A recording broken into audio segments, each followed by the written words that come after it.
Hey, this is John with Gump 2024 Forest for President, also known as Forest, on this trip where we're running across the country proposing Forrest Gump for president. And we haven't been running that much lately because we're here on the Florida Trail. You can see the orange blaze behind me. And just because of the path of the trail, the weight of our bag, the high water that's on the trail this year, it's been more like a backpacking trip, and we've been hiking it. So it sparked the idea of doing a little series called Backpacking 101. Part of this campaign has been to try and get people involved, try and get them engaged. We say when we end our videos, we'll see you out there. And so this is hopefully going to be an encouragement to do that very thing. So we're here, and you can see behind me Lafayette Creek. See my backpack back here. And the first video is going to be how to obtain water from a natural source when you're out on your trip.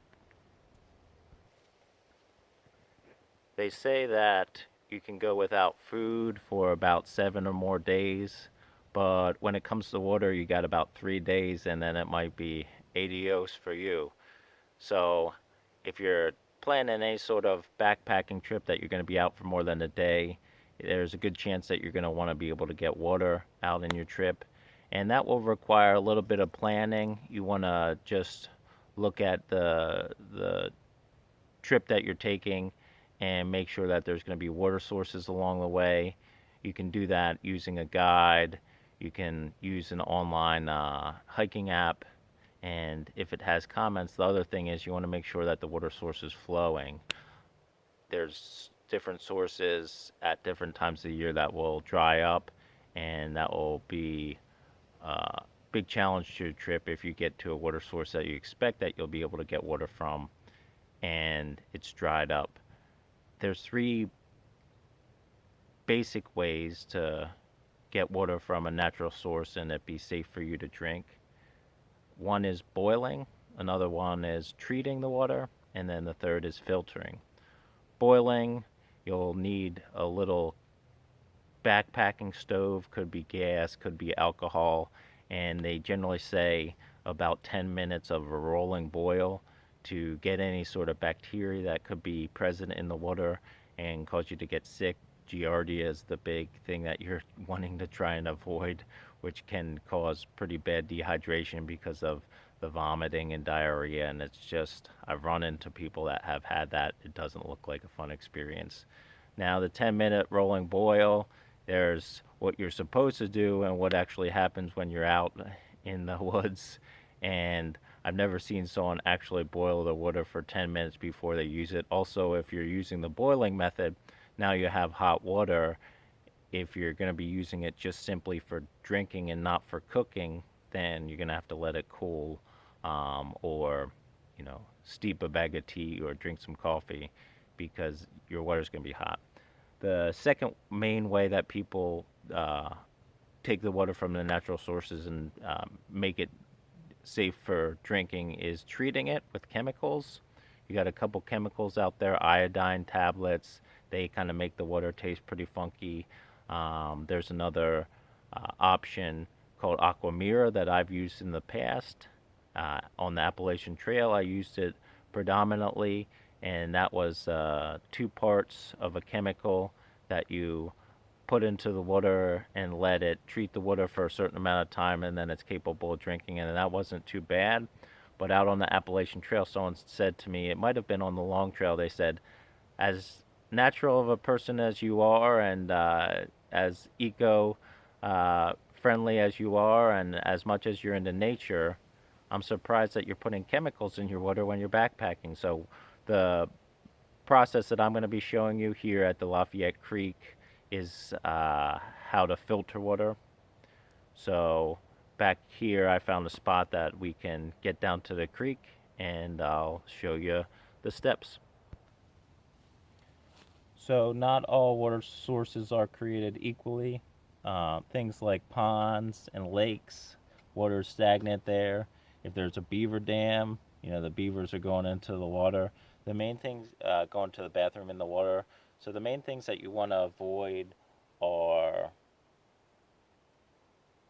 looking and seeing if there's animals that are floating downstream, places where animals are going into the water, because these are the sorts of things that can cause the bacteria that you want to try and avoid. So what we have here is a creek. It's flowing, which is really nice when the creek is flowing. You can see that there's white sand at the bottom of it and the water's clear, so that's going to work well with our filter. What we have when it comes to terms of equipment, you have a filter. Ours is the Katadyn BeFree, which is a pretty cool filter. It connects to a larger rim bottle than some of the other filters, so you need a rather unique bottle.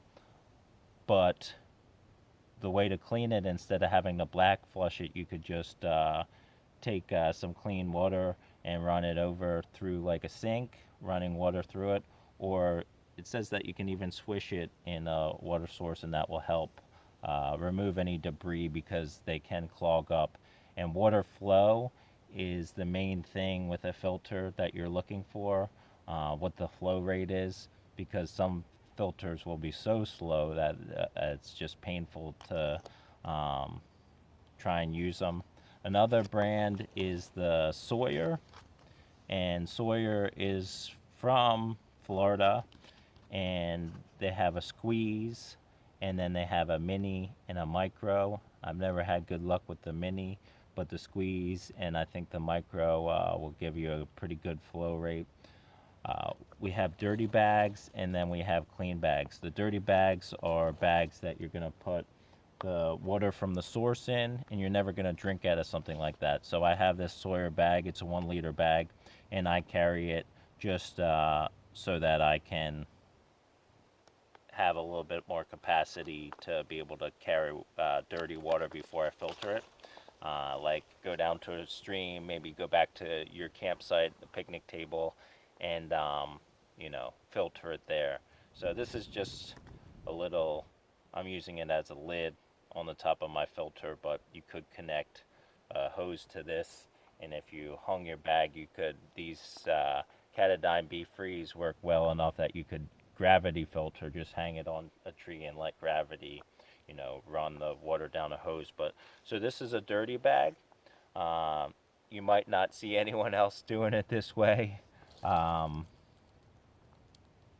This is a little running half a liter bag, and it's been working really well because it's durable for me and I can squeeze out of it. And so I'm going to go a little bit upstream from where people would cross this stream. No one's out here, so it really doesn't matter, and this water looks great. But I'm going to also recognize that the clean water is coming out of the top of my filter, so I really don't want any dirty water around that. So I'm going to be careful to not get that into the water.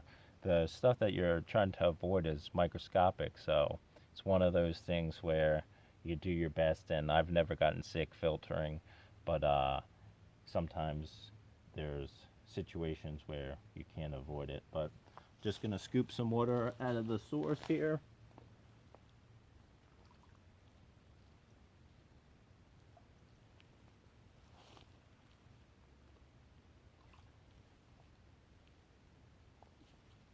When you're talking about getting water, I've heard that trying to get a little bit of a deeper pool and go under the surface is better, because some of the bacteria could be at the surface. And I'm having a little trouble here, so let's see.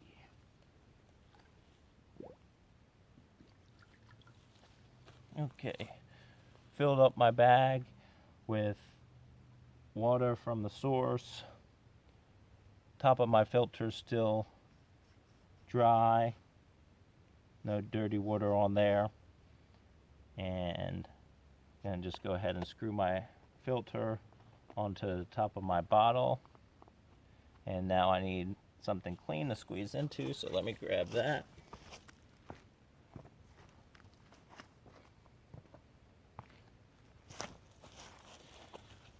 The other thing that I see people potentially make a mistake about is they have their dirty bag and it's all wet, and anything that's dripping off of this has the potential to have the bacteria that you're trying to avoid. So what I like to do is, before I squeeze, I want to just dry this off so that I don't get any water dripping into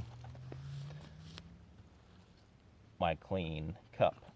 So I'm going to show you here. I have a cup that I use to make coffee, and I also use it for cold soaking food. And so I got my cup, and the rest of the process is just really squeezing the water out of my dirty bag through the filter and into my clean source.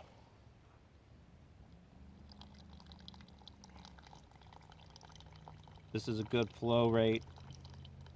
One thing that I try and remember to do is keep whatever I'm squeezing into away from the neck of where my filter goes into my bag, because sometimes if your filter isn't screwed on completely right, you can get some dripping, and this is all the stuff that over time you realize you want to avoid. So I got a good 8 ounces of water. I know that because my cool 12-ounce cup here has markings inside of it.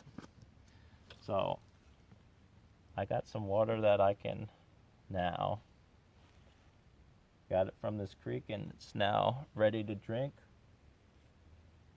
Water's a heavy thing to carry, so you don't want to leave camp with a gallon of water and turn your nice walk in the woods into a arduous stomp or slog because you're carrying too much weight on your back. They say that you pack for your fears, so if you're afraid of not being able to find water, you might add some of that extra in there, and it can really cause a damper when it only takes 10 minutes and a little bit of know-how and a little bit of experience to be able to get some really fresh water from a fresh water source, and you'll be good to go. We'll be doing a video about packing for your fears coming up in this series, Backpacking 101, and this is Gump 2024, Forest for President. We'll see you out there. You just saw a Backpacking 101 course on how to filter water from a natural source. And to end the video, we'll give you a little pro tip. I just made myself a cup of water, but throwing something like this emergency, it's vitamin C, but it also has all sorts of supplements in it. It's your electrolyte packet. You know, when you're out backpacking or hiking, work up a sweat, you lose water, but you lose a lot of other things like salt from your body from the sweat. And so you need these electrolytes to be able to keep yourself going, keep yourself avoiding dehydration and feeling great. Or what I think I might do now is got a little instant coffee here, another thing that you can throw into your bag. And if you're feeling low in the middle of the day, have a cup of coffee. A little caffeine goes a long way to enjoying the rest of your trip. So Gump 2024, Forest for President. We'll see you out here.